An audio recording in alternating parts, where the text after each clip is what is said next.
Merci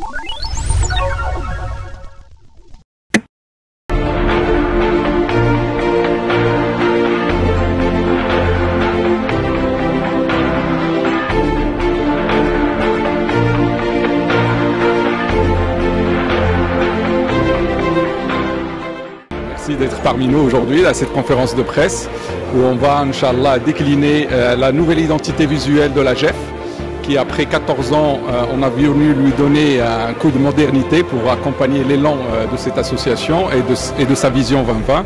On va aussi décliner les 5 priorités stratégiques de la vision 2020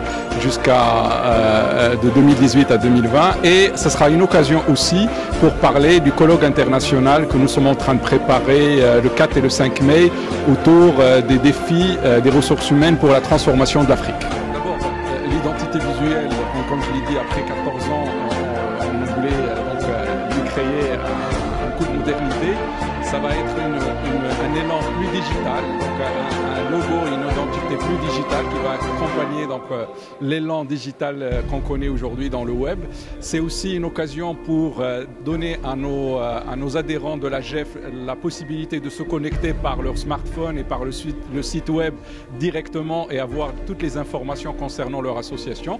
Et c'est aussi un moyen de communication sur nos événements et sur les colloques qu'on va faire, Inch'Allah, prochainement. En fait, d'abord, la GEF, qui est l'Association nationale des gestionnaires et des formateurs de ressources humaines, c'est un champ qui regroupe les DRH et les décideurs des entreprises. Elle fait partie des plus vieilles et grandes associations. On n'a que 47 ans d'existence. Et effectivement, comme on a vécu longtemps, c'est grâce à un mode de gouvernance qu'on a instauré, grâce à nos past présidents qui ont réfléchi la GEF au départ et qui stipulent que chaque 3 ans, il y a un nouveau président qui est porté à la tête de l'association avec un nouveau bureau de région.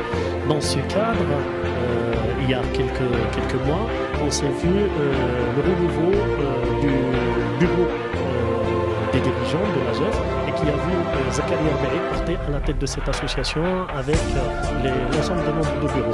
On a travaillé dès lors sur une nouvelle vision 2020 qui trace notre ambition jusqu'à 2020. Ça sera aussi une occasion, cette conférence de presse, de parler de notre futur colloque international sur sa 22e édition qui va se passer à Marrakech le 4-5 mai prochain.